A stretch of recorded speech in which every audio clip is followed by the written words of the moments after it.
Hello students, welcome to our third year class of optimization techniques. इसमें आज हम एक नया चैप्टर स्टार्ट कर रहे हैं जो चैप्टर है डुअलिटी पे। तो सबसे पहले तो इस डुअलिटी की डेफिनेशन से अपन स्टार्ट करते हैं कि what is duality is all about. तो डुअलिटी जो है अपने रेखिक प्रोग्रामिंग समस्या लीनियर प्रोग्रामिंग प्रॉब्लम के टाइम पे जब हमने सबसे पहला स्टेप लिया था कि हम प्रॉब्लम को फॉर्मुलेट करते थे और प्रॉब्लम को फॉर्मुलेट करने के बाद उसका ग्राफिकल मेथड से सॉल्यूशन निकालते थे। और ग्राफिकल मेथड से सॉल्यूशन निकालने के अलावा अपन जो है उसको सिंप्लेक्स मेथड से भी सॉल्व करते थे। ठीक है। तो कई ऐसी प्रॉब्लम हो सकती हैं जिनका अगर आपने ग्राफिकल सॉल्यूशन निकालना चाहा तो वो इतनी आसानी से ना निकले, या फिर अपन चाहें कि अपन इसका जो है सिंप्लेक्स मेथड यूज़ करके अपन सॉल्यूशन निकाल लें तो भी इतनी आसानी से ना निकले।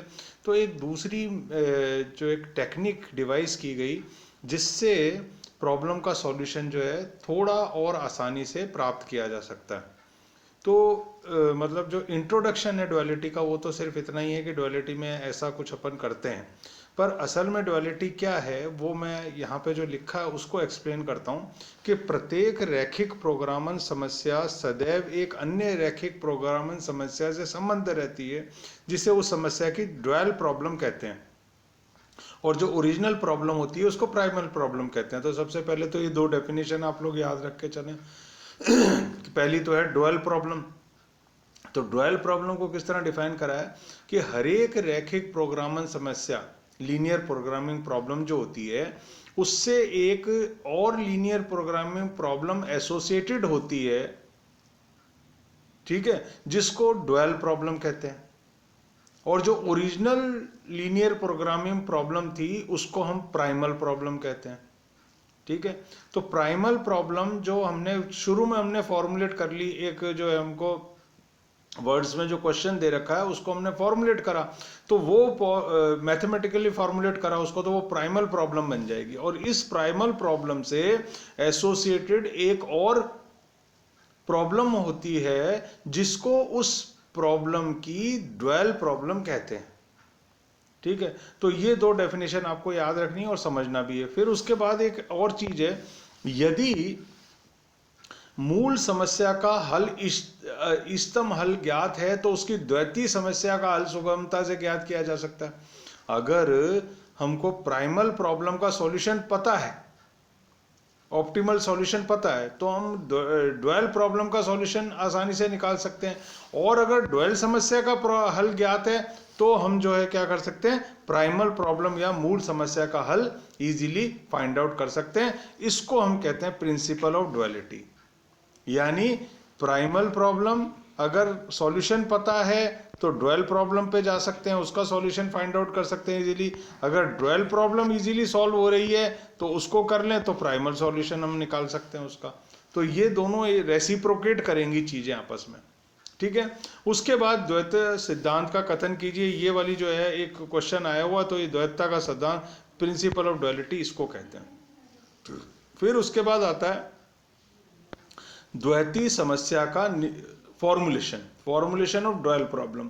तो सबसे पहले इसके लिए क्या करते हैं, सर्वप्रथम समस्या को मानक रूप में व्यक्त करते हैं। मानक रूप में व्यक्त करने का मतलब सारे constraint should be greater than equal to 0। सारे वेरिएबल्स जो है x1 x2 जो भी लेते हैं अपन xyz greater than equal to 0 होने चाहिए। तो अब सम्मित सबसे पहले एक आती है सिमेट्रिक ड्यूअल प्रॉब्लम। कैसे इसको फॉर्मुलेट करना है प्राइमल प्रॉब्लम से वो हम देखने की कोशिश करेंगे। तो सबसे पहले क्या बात कही गई है, जब मूल समस्या के प्रतिबंध में केवल लेस देन इक्वल के चिन्ह हो, ऐसे चिन्ह हो, जो कंस्ट्रेंट्स थे ना इक्वेशन जिसको हम बाद में बना करके सॉल्व करते थे, वो जो इनइक्वलिटीज थी उनमें सारे चिन्ह कैसे होने चाहिए, लेस देन इक्वल के चिन्ह होने चाहिए।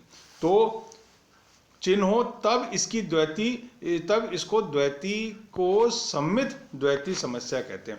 तो जो ड्यूअल प्रॉब्लम बनेगी उसको क्या कहेंगे, it is symmetric dual problem. फिर मूल समस्या तथा द्वैती समस्या में सम्मित संबंध होता है तब हम आद्य और द्वैतीय समस्या निम्नलिखित तरीके से निरूपित करते हैं। तो पहले सिमेट्रिक संबंध होना चाहिए उनमें। तो सिमेट्रिक डुअल प्रॉब्लम क्या, कि सारे के सारे मूल समस्या में जो चिन्ह होने चाहिए वो लेस देन इक्वल टू के हों, तब हम इसकी symmetric dual problem find out कर सकते हैं। ठीक है, अब अपन आगे चलते हैं। तो आगे आद्य समस्या, कोई हमने प्राइमल प्रॉब्लम ली जो इस तरीके के रूप की थी। कैसी थी, देखो ZP जो हमने लिखा है ये जस्ट टू डिनोट के प्राइमल प्रॉब्लम है। ठीक है, ZP क्यों लिखा हमने, इसको बताने के लिए कि ये प्राइमल प्रॉब्लम है, तो ZP लिख दिया। देखें यहाँ पे आप, ये ZP पढ़ा। C1x1 C2x2 CNxn ये अपन जानते ही हैं। अधिकतम करो, ऑप्टिमाइज क्या करना है हमको, मैक्सिमाइज करना है। फिर ये हमारी कॉन्स्टेंट्स की इक्वेशंस हैं, सारी दे रखी हैं n इक्वेशंस।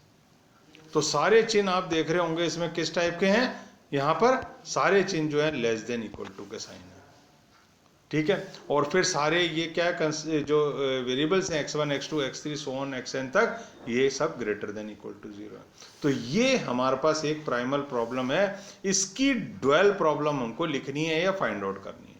तो सबसे पहले जो ये प्राइमल प्रॉब्लम दी हुई है उसको अपन मैट्रिक्स फॉर्म में इस तरीके से लिख सकते हैं। अधिकतम करो ZP C1 से लेके Cn तक, और x1 x2 xn ये कॉलम वेक्टर बन जाएगा और ये रो वेक्टर बन जाएगा। जब इसको अपन एक्सटेंड करेंगे इन दोनों को, तो हमको ये वाली सारी इक्वेशंस मिल जाएंगी। ठीक है, प्रतिबंध क्या कह रहे हैं, सॉरी ये वाली अधिकतम करो वाला हमको पोर्शन मिल जाएगा, हमारा ऑब्जेक्टिव फंक्शन मिल जाएगा। किससे, इससे ऑब्जेक्टिव फंक्शन मिलेगा। उसके बाद जो ये इनइक्वालिटीज थी उसको हम इस फॉर्म में लिख देंगे। तो देखो जब इसको इससे मल्टीप्लाई करेंगे तो ये वाली लाइन मिल जाएगी, less than equal to B1 मिल जाएगा। फिर सेकंड टाइम हम क्या करेंगे, सेकंड लाइन को, रो को इससे मल्टीप्लाई करेंगे, ये मिल जाएगा, less than equal to B2 मिल जाएगा। तो ये क्या करा हमने, ये करा कि इसका पूरे का कॉम्पैक्ट फॉर्म हमने ये बना लिया। अब इस समस्या को संक्षिप्त रूप में निम्न प्रकार व्यक्त कर सकते हैं कि कैसे साहब, ZP is equal to CX, all AX is less than equal to B and X greater than equal to 0। तो सबसे पहले तो ये प्रॉब्लम थी, उसको हमने इस फॉर्म में लिखा, और भी ज्यादा शॉर्ट में लिखा तो हमने इसको कॉम्पैक्ट फॉर्म में इस तरह लिख दिया। ठीक है, तो अब हम क्या करते हैं, अब इसकी डुअल प्रॉब्लम लिखने का तरीका देखते हैं, डुअल प्रॉब्लम कैसे लिखी जाती है। तो डुअल प्रॉब्लम साहब ये लिखी गई है आपके सामने। तो निम्नतम करो, जो यहाँ पर प्रॉब्लम थी काय की, अधिकतमीकरण की प्रॉब्लम थी। ये वाली प्रॉब्लम आपने जो ऊपर प्राइमल ली है, ये प्रॉब्लम क्या थी, अधिकतम करो। अब हम क्या कर रहे हैं साहब, यहाँ पर निम्नतम करो। ठीक है, ZD, D क्या को डिनोट कर रहा है, उधर ZP लिखा तो Z प्राइमल और ZD लिखा तो डुअल, और ये कर दिया हमने, एक नए वेरिएबल लगा दिए W1 W2 WN M तक। तो क्या बन गया, ZD is equal to B1 W1 B2 W2 BM WM तक चले गए। A11 वही रहा, और जो W वाला जो हमने वेक्टर्स लिया था यहाँ पे, तो वो आ गया W1 W2 WM तक। जो थे हमारे पास क्या पहले थे, क्या थे, A1 A2 up to AN तक। ये देखें आप, ये थे ना A11, x1 था, तो A11 तो ऐसे ही रहा, x1 की जगह क्या हो गया, W1 हो गया, x2 की जगह क्या हो गया, W2 हो गया, और xn की जगह हो गया W। ठीक है, तो ये हमने एक काम करा, यहां पर कहां तक आ गए हम, WM तक आ गए। ये तो यहां पर भी लिखा है, उपरोक्त समस्या के संगत निम्न द्वैतीय समस्या प्राप्त करने के लिए प्रतिबंधों में गुणांक मैट्रिक्स को परिवर्तित मैट्रिक असीमकाओं के दक्षिण एवं उद्देश्य फलन के गुणांकों को आपस में बदलें, गुणांकों को आपस में बदल दिया, तथा असीमकाओं को उत्क्रम प्रतिलोम तथा उद्देश्य फलन का अधिकतम करने के स्थान पर निम्नकरण कहते हैं। यानी जो हमारा प्रॉब्लम था उसको हमने इस तरीके से मॉडिफाइज करके लिख दिया। क्या कर दिया, अधिकतम की प्रॉब्लम को काय में कन्वर्ट कर दिया, निम्नतम की, और नए वेक्टर्स डाल दिए W1 से लेकर WM तक, और इसके साथ भी हमने वेक्टर क्या लगा दिए, WM। ये सारा रह गया C1 C2 जो B1 B2 था। तो इधर जो C1 वगैरह थे वो सारे इधर आ गए, B चला गया यहाँ से निकल के यहाँ पर। समझ में आएगी बात? फिर से एक बार समझो कि यहां पर था C1x1 C2x2 सो ऑन, ये था, तो ये C सारे निकल के यहां गए, और यहां पर क्या था, B1 था, B2 था, सो ऑन ये था, ये सारे B1 निकल के यहां चले गए, और नए हमने x की जगह क्या यूज कर लिया, W1 से लेकर Wm तक। तो ये इस मैट्रिक्स को निम्न रूप में रख सकते हैं। कैसे रख सकते हैं साहब? इसको हमने कॉम्पैक्ट करा, कैसे कर दिया, ZD बराबर B1 B2 Bm, ये रहा ना, ये रहा, और यहाँ खड़ा vector column vector W1 W2 Wm।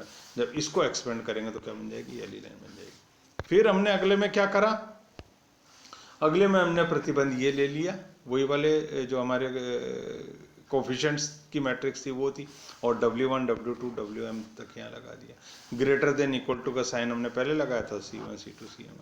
तो ये समस्या एग्जैक्टली बन गई क्या, dual problem of the original problem. और इसको जैसे ही हमने और कॉम्पैक्ट फॉर्म में रखा तो ये बन गई ZD BTW, बी का ट्रांसपोज। बी पहले कैसा था, कॉलम वेक्टर था ना, अब ये कैसा हो गया, रो वेक्टर हो गया बी। तो बी का ट्रांसपोज इनटू डब्ल्यू, और ये हो गया साहब ए का ट्रांसपोज हो गया। पहले चल रहा था A11 A12, ये खड़ा होना चाहिए था, ये लाइन यूं थी पहले, अब ये बदल करके क्या हो गई, ए का ट्रांसपोज हो गया, ये ए का ट्रांसपोज हो गया। डब्ल्यू आएगा ही आएगा साथ में, और सी का भी ट्रांसपोज हो गया।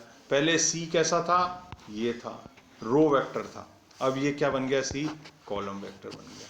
तो ये दो ट्रांसपोज आ गए, तीन ट्रांसपोज आ गए, एक ये आ गया, एक ए पे आ गया, एक सी पे आ गया, and variables W greater than equal to 0।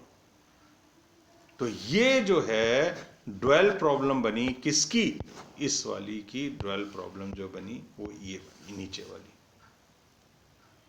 तो या तो ये कह लो कि इसकी ड्यूअल प्रॉब्लम नीचे वाली है जो हमने बनाई अभी नीचे, या नीचे वाली की ड्यूअल प्रॉब्लम, अगर इसको प्राइमल मान लो तो नीचे वाली को ड्यूअल मानो, और इसको प्राइमल मान लो तो ऊपर वाली को ड्यूअल मानो। ऐसे करके ये रेसिप्रोकेट हो गई चीजें। अब कुछ स्पेशल चीजें इसमें लिखी गई हैं, क्या वो ध्यान दे लें। ये आवश्यक नहीं कि आदेश समस्या सदैव अधिकतमीकरण रूप में ही हो, निम्नकरण की समस्या भी आद्य समस्या। जो हमने प्रॉब्लम ली थी, हमने ली थी Z मैक्सिमाइज, जरूरी नहीं है कि ये प्राइमल प्रॉब्लम यही हो, हम Z मिनिमाइज को भी जो है प्राइमल प्रॉब्लम ले सकते हैं। फिर सेकंड क्या, उपरोक्त आद्य समस्या तथा द्वैती समस्या के रूपों से स्पष्ट है कि द्वैती में चरों की संख्या आद्य में प्रतिबंधों की संख्या के बराबर तथा द्वैती में प्रतिबंधों की संख्या आद्य में चरों की संख्या के बराबर होती है। ठीक है, ये चर कौन कौन से हैं, इधर W1 से लेकर Wm तक चर है। ठीक है, तो और यहां पर कितने हैं, ये चर कितने हैं, m है, और ऊपर इसमें कितना है हमारे पास, इक्वेशन कितनी है ओरिजिनल प्रॉब्लम में, ये हमारे पास ओरिजिनल कितनी इक्वेशन है, m इक्वेशन है, ये बड़ी am आ रहा ना, ये लास्ट में ये। ठीक है, तो यहां पर चरों की संख्या क्या है, C1 C2 up to Cn, और वहां पर चरों की संख्या क्या है, W1 W up to Wm, ये है। तो m और n भी इंटरचेंज आपस में हो जाएंगे। यहाँ पर क्या है, समीकरणों की संख्या कितनी है, समझ में आ गई बात, m है, तो वहां पे चरों की संख्या m हो जाएगी। वहां इक्वेशन की संख्या टोटल कितनी है, यहाँ पे n, यहाँ पर n है, तो वहां पे चरों की संख्या n हो गई ऊपर। यहाँ पर कितनी है, चरों की संख्या कितनी है, यहाँ पे चरों की संख्या n है, तो ये इंटरचेंज हो जाएगी। तो ये दो खास बातें हैं जो हमको डुअलिटी के बारे में याद रखनी है। और सबसे बड़ी बात ये याद रखनी है कि अगर ये प्राइमल प्रॉब्लम है तो उसकी डुअल प्रॉब्लम जो है इस तरीके की बनेगी।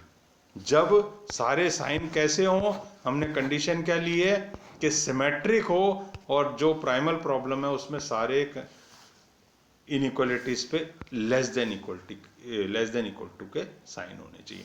तो ये सिमेट्रिक डुअल प्रॉब्लम जो है इस तरीके से लिखी जाती है। जो फाइनली हमको रिजल्ट मिला वो क्या मिला, ये मिला यहाँ पर। तो ये ध्यान देने वाली बात है, इसको आप थोड़ा सा दिमाग में बिठा लें कि किस तरीके से हम जो है इसकी ड्वेल प्रॉब्लम पहले लिख ली। Okay thanks. आगे अगले टर्न पर अपन जो है और दूसरी ड्वेल प्रॉब्लम्स के बारे में डिस्कशन करेंगे।